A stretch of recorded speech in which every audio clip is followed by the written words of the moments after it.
দই টুকরা মুরগির মাংস দিয়ে এত সুন্দর একটা রেসিপি একবার বানালে আপনার বাসায় বাচ্চারা এবং বড়োরা বারবার খেতে যাবে। ভিন্ন স্বাদের একটা রেসিপি যেটা খেলে রুচির পরিবর্তনে চলে আসে। হ্যালো এভরিওয়ান, আসসালামু আলাইকুম। চলে আসলাম সুলতানা শান্তা থেকে নতুন একটা ভিডিও নিয়ে। আলহামদুলিল্লাহ বেশ ভালো আছে। আপনারা কেমন আছেন অবশ্যই জানাতে ভুলবেন না। যে যেখান থেকে ভিডিওটা দেখতেছেন অবশ্যই একটা লাইক কমেন্ট সাবস্ক্রাইব করে দিতে একদম ভুলবেন না। যারা এখনও সাবস্ক্রাইব করে না, ভিডিওটা সামনে গেছে তারাও কিন্তু সাবস্ক্রাইব করতে ভুলবেন না। তো আজকে কিন্তু সকাল থেকে ভিডিওটা বানানো শুরু করেছেন। সকালবেলা রুটির নাস্তা বানিয়ে নিয়েছিলাম, তারপরে কিন্তু এখানে আবার একটু ভিডিও বানিয়ে, যেহেতু ফেসবুকের জন্য ভিডিও আপলোড করতে হয়, তো এখানে কিন্তু কিছু শর্ট ভিডিও আপলোড করে নিয়েছিলাম, আপনাদের সাথে শেয়ার করলাম সেগুলো। তো কম বেশি কিন্তু আমরা প্রতিদিনই একই রান্না, এক ধরনের রান্না খেয়ে থেকে ওই দিনকে কিন্তু আমি চিকেন বলের না পুরো রেসিপিটা দিয়ে দিয়েছিলাম। যেহেতু পুরো ভুনাটা রেসিপি দেয় নাই, কিন্তু কারণ অনেক বড় যেহেতু ভিডিওটা, যার কারণে কিন্তু দেয় না, এই জন্য বলছিলাম আর একটা ভিডিওতে দিয়ে দিব। তো আপনারা অনেকেই কিন্তু কমেন্ট করেছেন সেই ভিডিওতে, আপু অবশ্যই ভুনা রেসিপিটা দিবেন।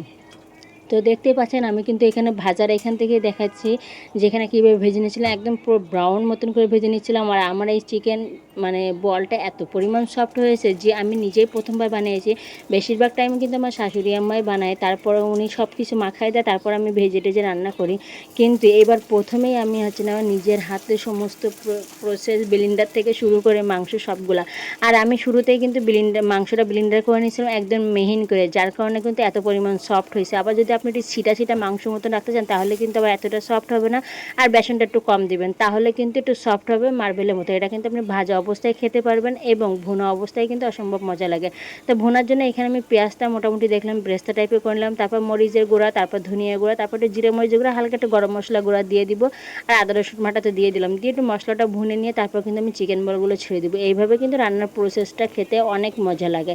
যারা অনেক সময় আমরা প্রতিদিন কিন্তু বেশিরভাগ বাসায় দেখবেন মাংস রান্না হয়, সবজি রান্না হয়, খেতেই চায় না, একটা একঘেয়ে টাইপের হয়ে গেছে, তারা কিন্তু এইভাবে ট্রাই করেন। আর একটু ঝালটা যদি বেশি ঝাল পছন্দ করেন তো একটু ঝালটা দিবেন, খেতে আরও মজা লাগবে। তো এই রান্নাগুলো যখন আমরা রেস্টুরেন্টে বা হোটেলে খেতে যাই তখন কিন্তু দাম ও প্রাইস প্রচুর ফেলে।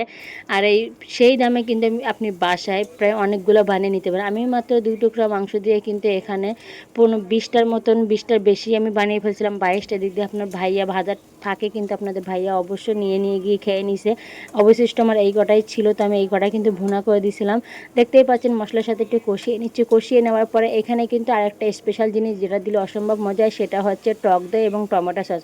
যেহেতু আমার টক দইটা আপাতত বাসায় ছিল না, টমেটো সসও ছিল না, তো আমি কী করবো, আমার গুঁড়া দুধ ছিল, পাউডার দুধ, সেটা কিন্তু আমি একটু 2 চামচ দিয়ে গুলে দিয়ে দিব। কিছুটা হলে স্বাদটা ওরকমই আসবে।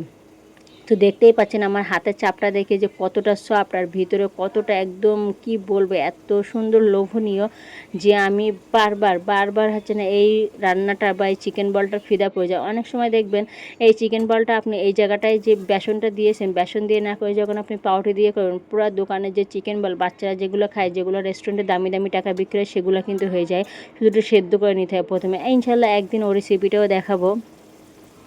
তো এখানে দেখতে পাচ্ছেন দুধটা আমি দিয়ে দিচ্ছি, ঝোলটা একদম মাখা রাখবো। এই তেলটা কিন্তু আমার উপরে উঠে গেছে। তেল যখন আমার উপরে উঠে গেছে আমি পুরো কড়াইটা বন্ধ করে দেবো। তারপর কিন্তু একটু জিরে মরিচের ফাঁকি দিয়ে দেবো, পারলে ধনিয়া গুঁড়া, কাঁচামরিচ দিয়ে দেবেন, ফ্লেভারটা সুন্দর আসবে। তো এখানেই কিন্তু মোটামুটি রান্নায় শেষ। যারা চিকেন বলটা খেতে চান এইভাবেই খাবেন, অবশ্যই দেখবেন ভালো লাগবে। আর আমার ভিডিওগুলো আমি কিন্তু করি, অনেকটা কষ্ট হয়ে যায়, কষ্ট মাঝখানেও করি, কিন্তু আপনাদের সাথে ভিডিওগুলো শেয়ার করি, কারণ আপনারা প্রচুর কমেন্ট করেন। আমি ইউটিউবে মাত্র 2 মাসে যে সাড়াটা পেয়েছি, আমি আমার আগের চ্যানেলে মনে হয় 2 বছর এতটা সাড়া পাই না। হ্যাঁ, ভিডিওতে ভিউজ হতো, ভালোই ভিউজ হতো, ইনকামও হতো, কিন্তু কমেন্ট খুব কম পড়তো। যাই হোক, তো এখানে কিন্তু ভালোই সাড়া পাচ্ছি আপনাদের ভালোবাসায়। তো আমার এখানে দেখতে পাচ্ছেন আমার মোটামুটি শেষ। আমি ঝোলটা দিয়ে দিলাম। ওই সাইডে আবার একটু কচু রান্না করতেছিলাম, কচু আর চিংড়ি কিন্তু মোটামুটি এই সিজনে সবাই কচুর সাথে ইলিশ মাছ দিয়ে রান্না করে খাচ্ছে। তো আমি আর আজকে ইলিশ মাছ দিই না, আমি না চিংড়ি দিয়ে। আমাদের বাসায় ইলিশ মাছটা বেশিরভাগ না কোনো তরকারি দিয়ে খেতে চায় না, হয় ভাজা নাইলে ভুনা, সরিষা ইলিশ দিয়ে। তো সেই কারণে কিন্তু তরকারি দিয়ে খুব একটা না। যখন আবার বাপের বাড়ি যায় তখন কিন্তু আম্মু আবার ইলিশ মাছটা বিভিন্ন তরকারি দিয়ে রান্না করে। যেহেতু বাঙালিদের ভিতরে কিন্তু এই জিনিসটা আছে, মাছ ছাড়া কিন্তু কোনো তরকারি রান্না হয় না, সেটা যত দামি মাছের একটা তরকারি দিয়ে রান্নাই করবে। যাই হোক, শ্বশুরবাড়ি এই নিয়মটা না, শ্বশুরবাড়ি থেকে আসার পরেই দেখতেছি মাছ আলাদা ভুনা খাওয়া হয়, তরকারি আলাদা রান্না করা হয়, এটাই দেখে আসতেছি। কিন্তু অনেক সময় এখন আমি যখন আসার পরে হচ্ছে না, বেশিরভাগ টাইম কিন্তু সবজি দিয়ে মাছটা রান্না করি। যাই হোক, এখানে নিয়মেরা এই পরিবেশে এইভাবেই খেয়ে অভ্যস্ত হয়ে গেছে, যার কারণে ওইভাবে মেনটেন করে নিয়ে আমিও চলি এদের পরিবেশের সাথে। শ্বশুরবাড়ির পরিবেশের সাথে নিজেকে মানিয়ে নিলে কি হয়, পুরাটা শ্বশুরবাড়ির সাথে মানিয়ে নেওয়া সব কিছু সহজ মনে হয়। যদি তুমি মানিয়ে নিতে পারো তাহলে তোমার জীবনে সব কিছু সহজ, যদি তুমি মানিয়ে না নিতে পারো তাহলে তোমার জীবনে কাজগুলো কঠিন হয়ে যায়। যেমন আমি আসার পর থেকে আমি সব কিছু নিজের মতো করে, এরা কীভাবে চলে কেমনে চলে সব কিছু শ্বশুরবাড়ি নিজের আয়ত্তে নিয়ে আমি এখন ওইভাবে চলি, যার কারণে আমার জন্য সহজ হয়।